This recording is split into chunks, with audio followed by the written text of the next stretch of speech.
Good afternoon to all of you. Today we will see hepatitis. So, hepatitis is an infectious viral inflammatory disorder caused due to various factors such as drug toxicity, alcoholic diseases and autoimmune. There are different types of hepatitis.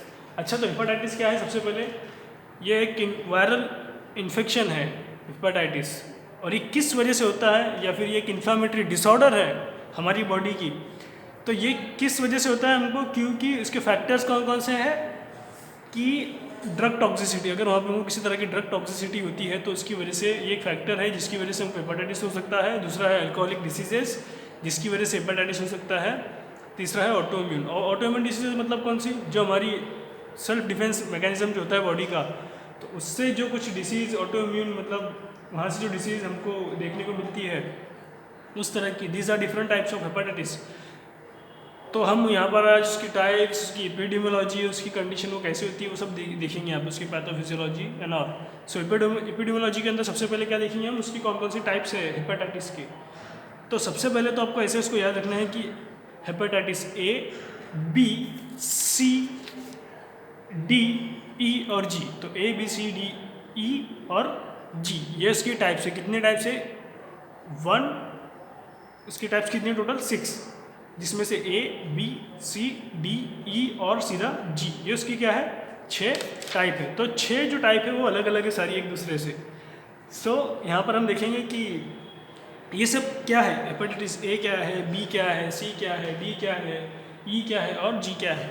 तो उसमें जो सबसे पहला है hepatitis A, जिसको हम HAV यानी कि hepatitis A virus, hepatitis B virus. तो उसमें हेपेटाइटिस ए यानी कि HAV means what? It is also known as infectious hepatitis HAV spreads by injection of contaminated water.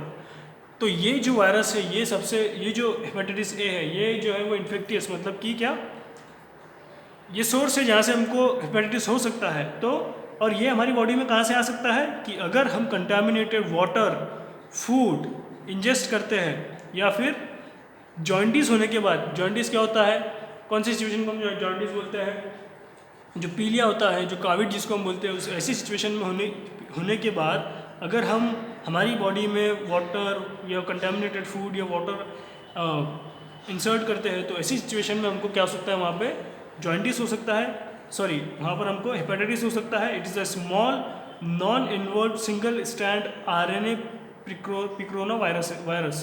तो ये क्या है? Small non involve single stand. मतलब सिंगल स्टैंड मतलब क्या, कि अगर आप DNA देखेंगे तो इस तरह से बना हुआ होता है, ऐसे डबल स्टैंड होते हैं उसमें, ऐसे ऐसे ऐसे और ऐसे। तो ये सिर्फ एक सिंगल स्टैंड का वायरस होता है। The virus itself does not appear to be cytotoxic to hepatocyte. The injury result from autoimmune mediated damage. तो ये जो वायरस है हमारी बॉडी में आने के बाद क्या करता है कि साइटोटॉक्सिक नहीं होता, लेकिन जो हमारी बॉडी का मैकेनिज्म होता है, ऑटोइम्यून मेडिएटेड जो मैकेनिज्म होते हैं, वो हमारी बॉडी को डैमेज करते हैं वहाँ पर, उसको किल करने के लिए। तो ये होता है हेपेटाइटिस ए। तो ये इसका सोर्स क्या हुआ फिर? इसका सोर्स हुआ water, contaminated water, food after jaundice. मतलब जॉइंटिस होने के बाद अगर हम कंटेमिनेटेड वाटर या फूड को हमारी बॉडी में इंजेस्ट करते हैं या खाते हैं या लेते हैं उसे, तो उसके हमको चांसेस है कि वहाँ पर हम हेपेटाइटिस ए हमको हो सकता है। सेकंड क्या है? Hepatitis B. It is also known as serological hepatitis. Serological मतलब क्या, कि ऐसा जो कि दूसरों के ब्लड या ब्लड रिलेटेड प्रोडक्ट से हमारी बॉडी में आता है। इस तरह के वायरस को हम बोलेंगे serological. So acute hepatitis, chronic hepatitis and progressive hepatitis diseases. तो ये उसकी क्या है, उसकी कंडीशन है जिसके अंदर ending in cirrhosis. It is transmitted through contaminated syringe and needles, blood transfusion and tattooing. मतलब क्या कि अगर हम हमारी बॉडी में कोई टैटू लगवाते हैं, जो परमानेंट टैटू होता है, या फिर जो ब्लड ट्रांसफ्यूजन मतलब ब्लड हम लेते हैं किसी से, या फिर जो कंटेमिनेटेड नीडल्स होती है, अगर हम उसके कॉन्टैक्ट्स में आते हैं तो हमको चांसेस है कि हमको हेपेटाइटिस बी हो सकता है। It is DNA containing virus. अभी देखो, वो जो पहला वाला वायरस था वो सिंगल स्टैंड था, लेकिन ये वाला वायरस जो है ये DNA है। DNA मतलब क्या, कि उसमें डबल स्टैंड होते हैं। The genome of HBV is partially double stand. वो पिछला क्या था, सिंगल था, ये कौन सा है, डबल है। Circular DNA, this virus is replicate in liver but does not act as a hepatotoxic. तो ये जो वायरस है ये हमारे कहाँ पर होता है, लीवर में मल्टीप्लाई होता है, लेकिन एज अ हेपेटोटॉक्सिक ये एक्ट नहीं करता। उसके बाद में हेपेटाइटिस सी क्या होता है, it is a major cause of liver disease worldwide. मतलब कि लिवर डिसीज जितनी भी होती है तो सबसे मेजर कॉज उसका कौन सा है, हेपेटाइटिस सी, यानी कि जो अमिताभ बच्चन को हुई थी वो ये वाली बीमारी थी। So the routes of transmission are blood transfusion, contaminated needles and sexual contact. It is heterogeneous group of RNA dependent virus having small envelope single strand.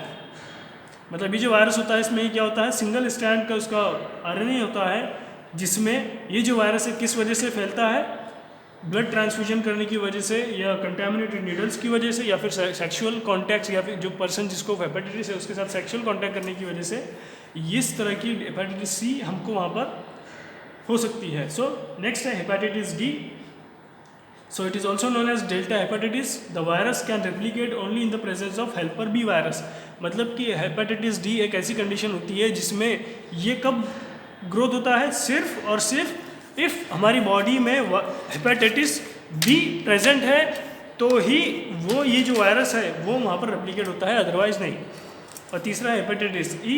So this is a water borne infection occurring preliminary in young to middle age adults. तो hepatitis क्या है कि एक water borne infection है, यानी कि contaminated water अगर हम लेते हैं तो उससे हमको हेपेटाइटिस ई हो सकता है।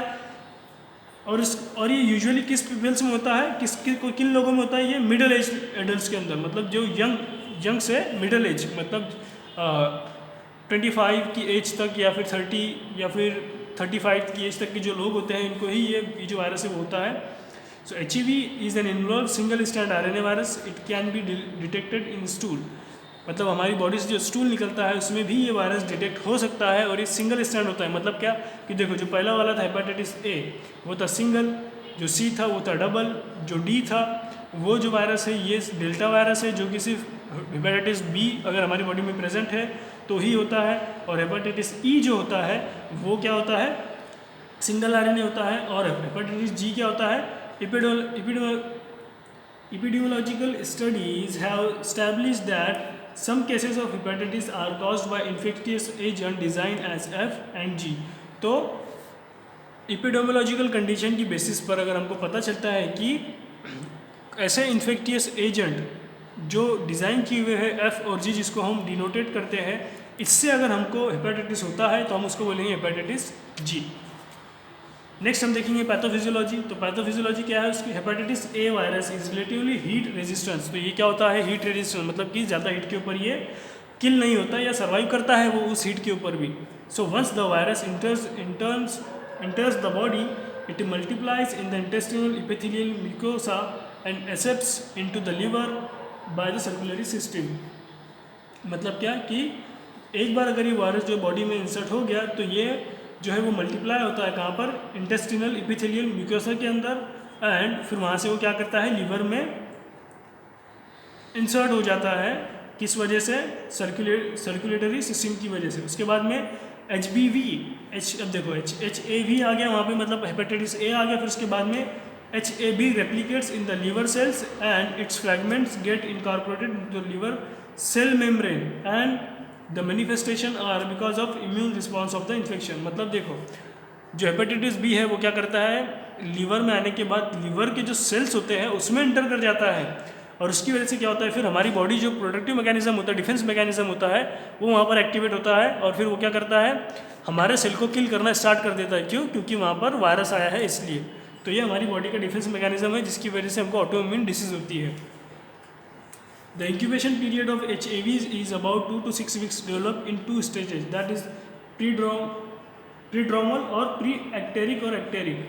मतलब कि क्या, ये जो HAV है, अब हमने देखा कि HAV कब होता है ये वायरस, कि भाई जब जॉन्डिस होने के बाद यानी पीलिया होने के बाद अगर हम कंटेमिनेटेड फूड या वाटर लेते हैं तो उसकी वजह से हमको ये वायरस होने के चांसेस होते हैं। लेकिन अभी क्या लिखा है यहाँ पे, प्री एक्टेरिक और एक्टेरिक। तो ये क्या है, एक्टेरिक मीन्स व्हाट, सिचुएशन जिसमें हमारी स्किन येलो हो जाती है, यानी कि भाई ऐसा पेशेंट जिसको जॉन्डिस हुआ था, तो जॉन्डिस होने से पहले, अगर ये जॉन्डिस होने के बाद में उस पीरियड में अगर कितना उसका इंक्यूबेशन टाइम है, 2 to 6 weeks, ये उसको हमारी बॉडी में इंक्यूबेट होने के लिए, मल्टीप्लाई होने के लिए 2 to 6 वीक का टाइम लगता है। और वो दो फेस होती है, एक प्री एक्टिक मतलब जॉन्डिस से पहले और फिर दूसरी जॉन्डिस के बाद, मतलब एक इंटर्निंग फेस होती है और दूसरी फेस होती है कि जब वो फुल्ली ग्रो हो जाते हैं, उसको बोलते हैं हम एक्टेरिक।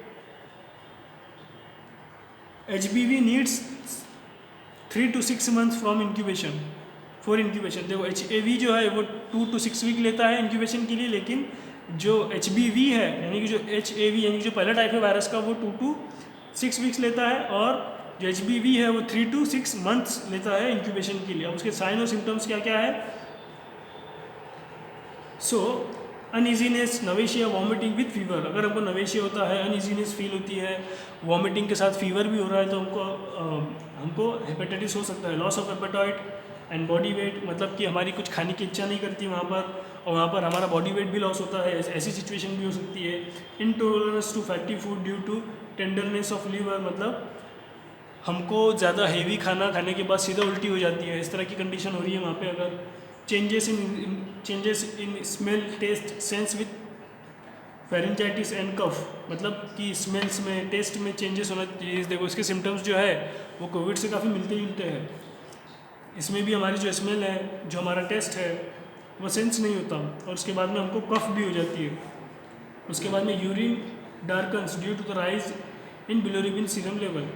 तो जो बिलोरुबिन सीरम लेवल है वो बढ़ जाती है, जिसकी वजह से यूरिन हमारा क्या हो जाता है, डार्क। अबाउट 2 mg पर 100 ml, मतलब 2 mg बिलोरुबिन पर 100 ml आ जाता है। वहाँ पे नॉर्मल कितना है, 0.3 to 1 mg, लेकिन उसकी एक्सेस लेवल कितनी हो जाती है, 2 mg पर 100 ml। Once the condition reaches to jaundice the clinical features are identical in all types of hepatitis. मतलब कि अगर सिचुएशन पूरी पीलिया की जैसी हो जाती है, तो फिर ऐसी सिचुएशन में हमको हेपेटाइटिस की टाइप समझ में आती है। फिर उसके फिर क्या क्या है, कैसे समझेंगे हम? The GIT symptoms decreases with severity to the disease. फिर कंडीशंस जो है GIT की वो सीवियर होने लगती है। SGOT and SGPT levels are increase prior to onset of jaundice. अब SGPT SGOT क्या है, हमने हमारे प्रीवियस चैप्टर में देखे थे। SGPT SGOT क्या है? SGPT SGOT पैरामीटर्स है serum glutamate oxalo acetic transaminase, serum glutamate pyruvic transaminase. तो ये क्या है, ये जो लेवल है वो हमारी बढ़ जाती है इस सिचुएशन के अंदर। Necrosis of hepatocytes and altered cell permeability, मतलब क्या कि जो नेक्रोसिस मतलब कि सेल की जो डेथ है वो होना स्टार्ट होती है वहाँ पे हमारे हिपैटोसाइट्स, मतलब कि क्या, जो हमारे लीवर के जो सेल होते हैं वो वहाँ पर मरना या उनकी डेड होना वहाँ पर स्टार्टिंग उसकी हो जाती है। Globulin level is commonly increase, जो ग्लोब्यूलिन लेवल है हमारी बॉडी की वो इंक्रीज होती है। सीरम बिलोरुबिन लेवल में इंक्रीज टू 2 to 50 mg पर 100 ml, 2 to 20 mg। देखो बिलोरुबिन लेवल जो है जो नॉर्मल होती है कितनी होती है, 0.3 से 1.1 mg होती है पर 100 ml, लेकिन इस कंडीशन में 2 mg से 20 mg तक हो जाती है वो। और उसकी ट्रीटमेंट क्या क्या है, मोनोथेरेपी क्या है उसकी, interferon alpha 2A 2.5 5 mg 3 times a week for 4 to 6 months हम देते हैं। फिर penicillamine initially 50 mg in divided doses, फिर इंटरफेरॉन अल्फा 2B, इस तरह की मेडिसिन हम जो है वो देते हैं मोनोथेरेपी के अंदर। फिर कॉम्बिनेशन थेरेपी के अंदर ribavirin plus interferon alpha 2B, lamivudine plus zidovudine, ये हम देते हैं उसमें। और फिर हिपैटोप्रोडक्टिव कौन सा एजेंट है, सिलीमरीन, जो कि क्या है, हिपैटोप्रोडक्टिव है। उसके बाद नेक्स्ट डिसीज कौन सी है, rheumatoid arthritis. So rheumatoid arthritis is a systemic chronic autoimmune inflammatory diseases that effect mainly the joints and sometimes other organ tissue. तो रिमेटॉइड अर्थराइटिस क्या है, एक क्रोनिक ऑटोइम्यून इन्फ्लेमेटरी डिसीज़ है जो कि मेनली हमारे जो जॉइंट्स होते हैं घुटनों के वहाँ पर एक्ट करती है। सो पैथोफिजियोलॉजी क्या है उसकी, this is an immunological medicated disease characterized by inflammation of joints due to the following factors. अब इसमें क्या होता है, इस कंडीशन के अंदर हमारे जॉइंट्स में इन्फ्लेमेशन होता है, तो activation of macrophages and other cells in the joints space due to the appearance of RA factor यानी कि रूमेटॉइड अर्थराइटिस फैक्टर IgG। अब देखो IgG क्या है भाई, ये बीटा सेल्स इससे रिलीज होते हैं जो कि हमारी बॉडी का डिफेंस मैकेनिज्म। अच्छा, ऑटोइम्यून डिसीज़ का कंसेप्ट क्लियर होगा तभी आपको ये सब समझ में आएगा। ऑटोइम्यून डिसीज़ मतलब कौन सी डिसीज़ कि जो हमारी बॉडी का प्रोटेक्टिव मैकेनिज्म होता है उसकी वजह से जो मतलब वो जो मैकेनिज्म है वो हमारी ही बॉडी पर अटैक कर देता है फॉरेन पार्टिकल समझकर, और फॉरेन इंग्रेडिएंट फॉरेन किसी या फिर फॉरेन एजेंट को समझकर हमारी बॉडी पर अटैक कर देता है और वहाँ पर हमारे ऑर्गन्स को किल करना स्टार्ट कर देता है। तो इस तरह की जो डिसीज़ होती है इसको बोलते हैं ऑटो इम्यून डिसीजेस। तो हेपेटाइटिस भी उसी की एग्जांपल है और रूमेटॉइड अर्थराइटिस भी। तो उसमें क्या है कि ये जो IgG है जो हमारा प्रोटेक्टिव है, सो इसमें क्या होता है जो हमारा इम्यूनोलॉजिकल रिस्पॉन्स जो बीटा सेल से निकलता है ये कहाँ पर होता है कॉम्प्लेक्स जॉइंट्स के अंदर। This releases lysosomal enzymes which break down collagens fibers and damage the articular cartilage. Articular cartilage क्या होता है कि आर्टिकुलर कार्टिलेज ये जो जॉइंट्स होते हैं हमारे वहाँ पर एक टिश्यू होता है जिसकी वजह से क्या होता है वो आर्टिकुलर कार्टिलेज वहाँ पर क्या होता है जो फाइबर होता है वाइट कलर का वो ब्रेक होता है, और ब्रेक होने की वजह से क्या होता है फिर once the cartilage of the bone joints are damage it result into inflammation with the pain of joint. जैसे ही वो कार्टिलेज ब्रेक होता है वहाँ पर हमको इन्फ्लामेशन होता है, वहाँ पर हमको पेन होता है बहुत ज़ोर से। क्यों? क्योंकि वो जो बोन है फिर वो पूरी तरह से खुली हो जाती है और फिर वो मूवमेंट में हमको प्रॉब्लम देती है। जिसको हम जो घुटनों का दर्द बोलते हैं हम, जो ज़्यादातर बूढ़े लोगों में देखने को मिलता है। Activation of beta cell system मतलब क्या कि जो बीटा सेल है यानी कि जो हमारी बॉडी के प्रोटेक्टिव सेल्स हैं प्रोड्यूसेस एंटीबॉडीज़, और वो क्या करते हैं फिर उस इन्फ्लामेशन से बचने के लिए एंटीबॉडीज़ प्रोड्यूस करते हैं, मेनली इम्यूनोग्लोबुलिन M और G variety called IgM and IgG respectively in the presence of RA factor. The resultant autoimmune reaction damage the structure of joints which plays a role in progress of disease. मतलब क्या करते हो देखो पूरा mechanism क्या है इसमें कि सबसे पहले तो जो ये जो फैक्टर है RA यानी कि रूमेटॉइड अर्थराइटिस फैक्टर IgG ये क्या करता है हमारी बॉडी में रिलीज़ करता है लाइसोसोमल एंजाइम्स। और लाइसोसोमल एंजाइम क्या करते हैं फिर कि जो हमारा जो बोन है उसके ऊपर जो एक प्लास्टिक यानी कि फाइबर की जो वाइट कलर की लेयर होती है जिसको हम आर्टिकुलर कार्टिलेज बोलते हैं, तो वो क्या करता है उसको ब्रेक कर देता है। और ब्रेक करने के बाद में जब वो ब्रेक होता है तो वहाँ पर इन्फ्लामेशन का सूजन इस तरह की सिचुएशन या फिर वहाँ पर इन्फ्लामेशन हो जाती है वहाँ पर पूरी तरह से। फिर इन्फ्लामेशन होने के बाद हमारी बॉडी के सेल क्या करते हैं, अरे यहाँ पर इन्फ्लामेशन है, तो वहाँ पर फिर क्या करते हैं वो एक्ट करना स्टार्ट करते हैं, वहाँ पर उसको क्योर करने के लिए आते हैं वो। तो उस इन्फ्लामेशन को क्योर करते करते वो क्या करते हैं फिर कि जो हमारा जॉइंट है जो हमारे स्ट्रक्चर है जॉइंट के तो उसको भी वो किल करने का मतलब जो हमारे जॉइंट के स्ट्रक्चर उसको भी किल करने का काम करते हैं। फिर हमारा बोन वहाँ से डिग्रेड होना स्टार्ट होता है।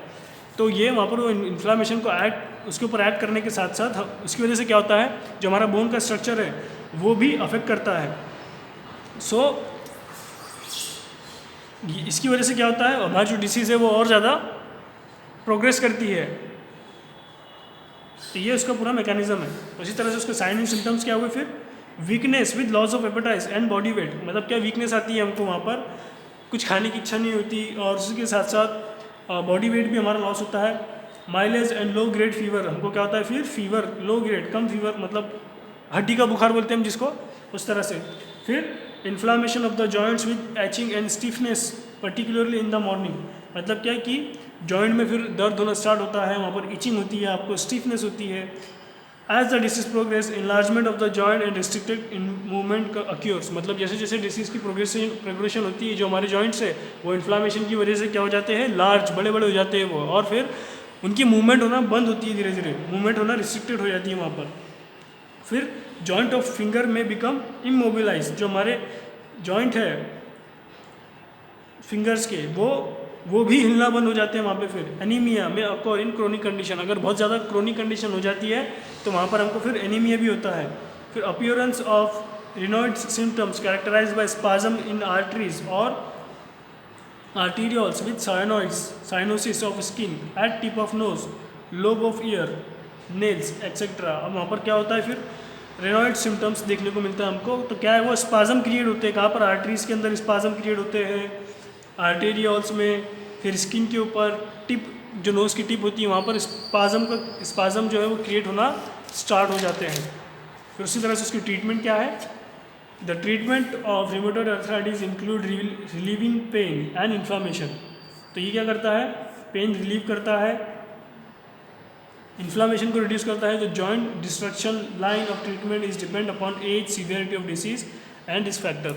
मतलब देखो दो कंडीशन होती है कि अगर वो पेशेंट सीवियर नहीं है तो हमको किस चीज़ के ऊपर फोकस करना है कि जो कार्टिलेज ब्रेकडाउन होने की वजह से वहाँ पर जो इन्फ्लामेशन हुआ है उसको हमको कम करना है, ये हुआ पहली स्टेप। लेकिन अगर पेशेंट ऐसा है जिसकी प्रोग्रेसिव स्टेट है, यानी कि वो इन्फ्लामेशन के साथ साथ उसका वहाँ पर क्या हो रहा है, बोन का डिस्ट्रक्शन भी हो रहा है, जॉइंट का डिस्ट्रक्शन भी हो रहा है, तो हमको फिर उसका भी ट्रीटमेंट वापस को देना पड़ता है। लेकिन अब हम ये ट्रीटमेंट किस चीज़ के ऊपर डिपेंड है कि सीवियरिटी के ऊपर, डिसीज़ की सीवियरिटी के ऊपर हम ये ट्रीटमेंट देते हैं। सो ड्रग ट्रीटमेंट हम कौन से करते हैं, non steroidal anti inflammatory drugs, कौन से एसिक्लोफिनाक, डाइक्लोफिनाक, पायरोक्सिकैम, ये इस तरह की ट्रीटमेंट हम देते हैं। दूसरा है कॉक्स 2 इनहिबिटर्स, ये क्या है, सारे पेन किलर्स है। इटोग्रिसो, उसके बाद में है other drugs, glucosamine, penicillamine etcetera.